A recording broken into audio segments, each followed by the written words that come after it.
231 bilhões de reais foi o déficit primário registrado em 2023 pelo governo brasileiro. Isso significa que Fernando Haddad não cumpriu a sua promessa de 1% de déficit PIB, mas segundo ele, se desconsiderarmos algumas despesas, sim, ele cumpriu com o que tinha sido sinalizado.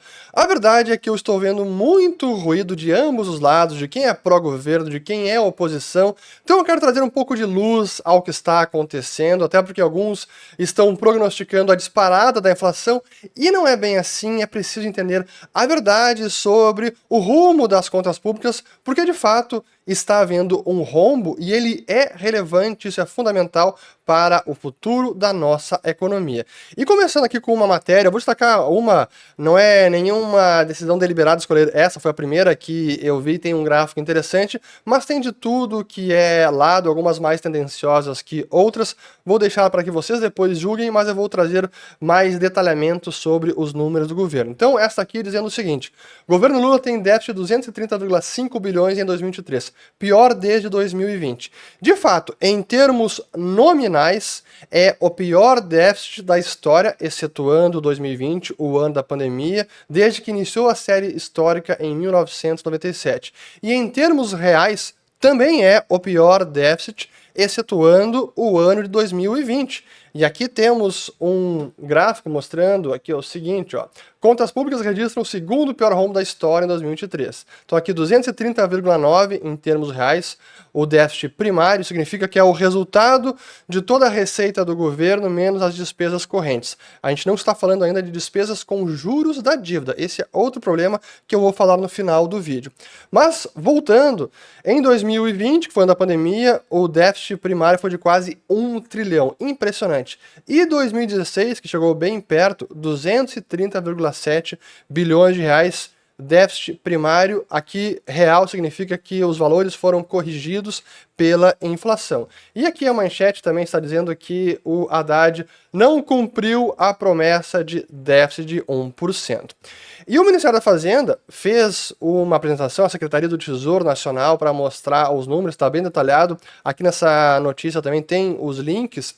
E eu destaquei aqui um slide específico que mostra a explicação do Ministério para chegar então ao 1%, que sim, teriam cumprido com a promessa de 1%. Aqui temos então o resultado até dezembro, 230,5 bilhões ou um déficit primário de 2,12% do PIB. Mas se eliminarmos as despesas com precatórios, conforme a MP 1200 de 2023, que o governo pagou efetivamente neste ano que passou, e houve uma postergação do ano anterior, por conta do governo anterior, em 2022, se eliminarmos esses 92,4 bilhões, o déficit primário iria para 138,1 bilhões, ou 1,27% do PIB. E também se eliminarmos mais uma conta aqui, que tem a ver com os acordos sobre o ICMS, repasses para estados, aí tiraríamos mais 21 bilhões, o déficit primário iria para 117 bilhões, ou equivalente a 1,08. E aí, tirando mais algumas, iria aqui quase cravadinho para 1,01% de déficit primário sobre PIB. Aí a pergunta primeira, está correto eliminar tudo isso? A gente pode debater, mas o que certamente não está correto, na minha avaliação, se alguém aqui discordar, pode comentar depois, e até esse é daqueles vídeos que vai ter aqui ataque de tudo que é lado, de quem apoia o governo, de quem é contra o governo, de quem é Bolsonaro, de quem é Lula, enfim. Mas, vamos lá.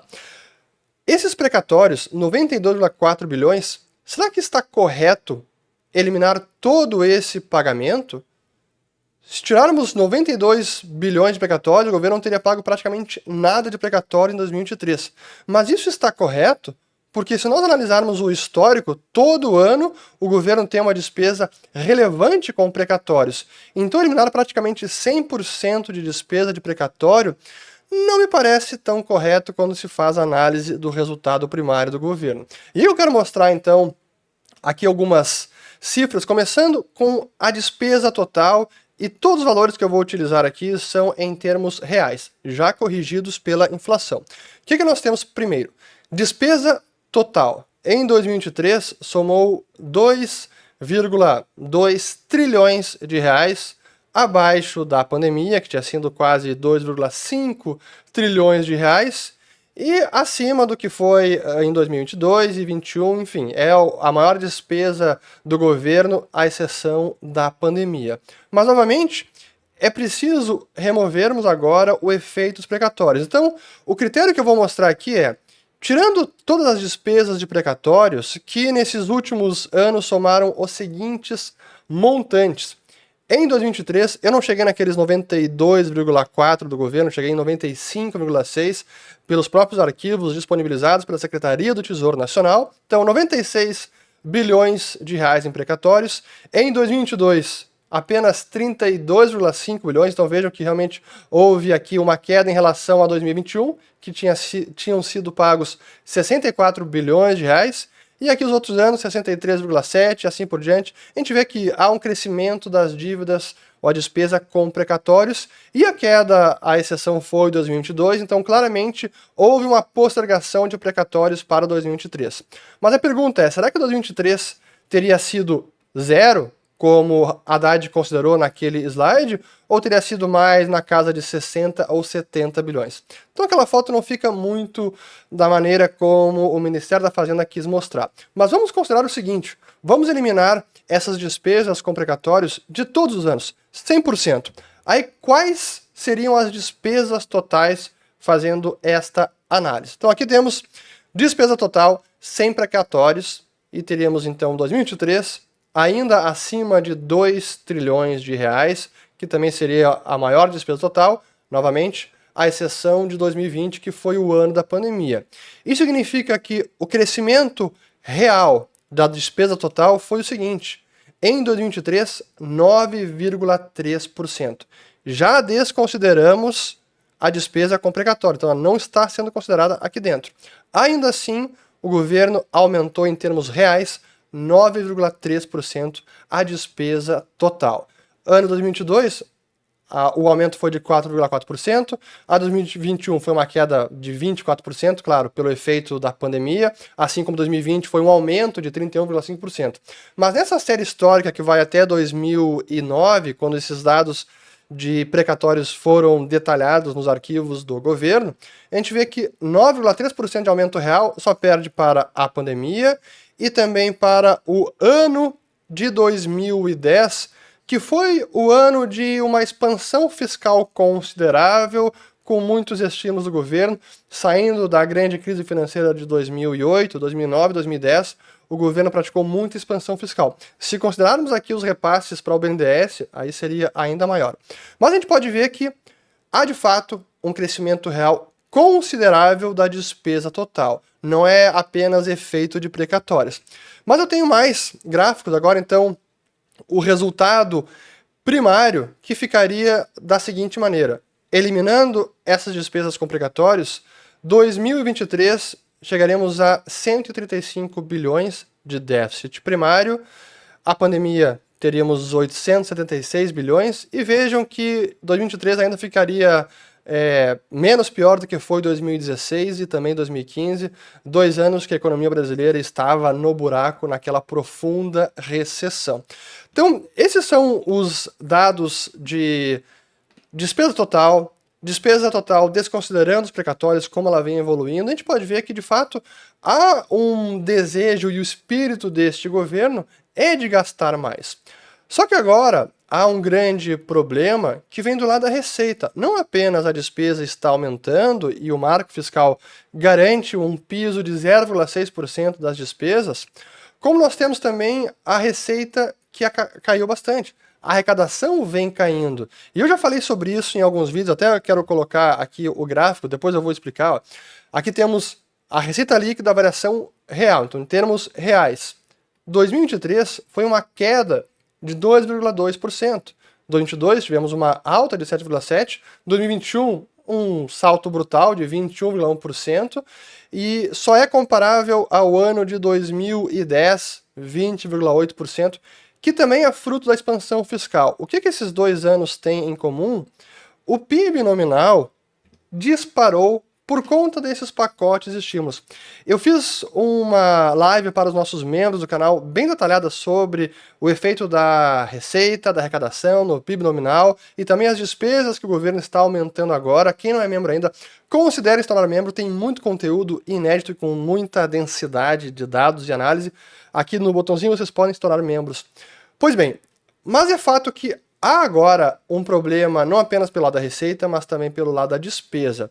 E esse é o desafio que a Haddad tem em 2024 para cumprir a meta fiscal, que é muito desafiadora. Então vai precisar fazer alguma coisa, ou cortar despesa de fato, ou contingenciar, mas a gente sabe que é difícil porque esse não é o desejo, o objetivo, a ambição, a visão econômica, a teoria que embasa as políticas econômicas deste governo. É gastar mais, gasto é vida. Então, reduzir despesa vai ser difícil. Todo o resultado, então, deve vir do lado da receita.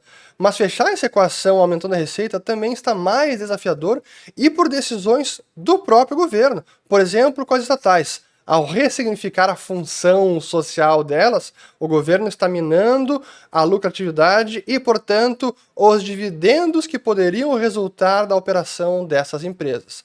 Tem menos dividendos ou quase nada, ou pode, inclusive, resultar em déficit pelas estatais.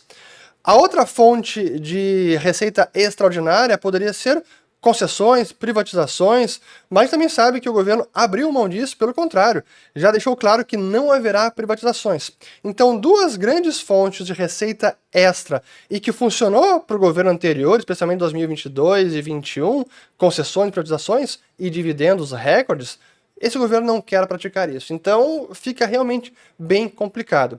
E aí que vem a preocupação de muita gente que diz, ó, então temos aqui esse déficit agora, rombo de 230 bilhões, que nem ainda é o rombo nominal, é o rombo primário, e falta ainda agregar as despesas com juros, aí a foto fica ainda pior, mas mesmo assim, esse rombo, será que não vai disparar a inflação neste ano 2024? E não necessariamente. Eu sempre faço esta explicação porque não há uma relação mecânica entre déficit fiscal no ano e disparada da inflação no ano seguinte. Não é assim que funciona. O déficit fiscal, sim, é um fator inflacionário e tende a pressionar a expansão monetária, isso é, oferta de dinheiro na economia, que cedo ou tarde acaba resultando em mais inflação, perda de poder de compra do seu dinheiro. Mas não é mecânico e nem é da noite para o dia. Isso significa que então a gente pode ficar tranquilo com esse rombo de 23? Não, longe disso. E é um péssimo sinal para 2024 e para os próximos anos, porque sim, no curto, no médio e longo prazo, está havendo uma deterioração das contas públicas e ainda sem nenhum sinal de reversão. Não há perspectiva. A não ser que a economia volte a crescer rapidamente, de forma vigorosa, esse quadro será revertido. E se isso não acontece, bom, aí o rombo é maior. E esse é o grande problema que temos agora, o grande desafio. Isso não significa que em 2024 a inflação vai disparar por conta do déficit, mas que não é algo positivo para a nossa economia, longe disso. Então, essa é a situação do déficit. Realmente foi recorde, mesmo tirando os precatórios ou parte deles, ainda assim é um resultado bem negativo. E agora a gente precisa ver como o Ministério da Fazenda vai alcançar as metas deste ano e dar a perspectiva para os próximos anos, que aí está o real desafio para a nossa economia. Espero ter gostado, vou colocar mais alguns vídeos sobre esse assunto aqui. Quem não é membro, mais uma vez, torne-se membro, se inscreva no canal, ative o sininho e volta no próximo. Valeu!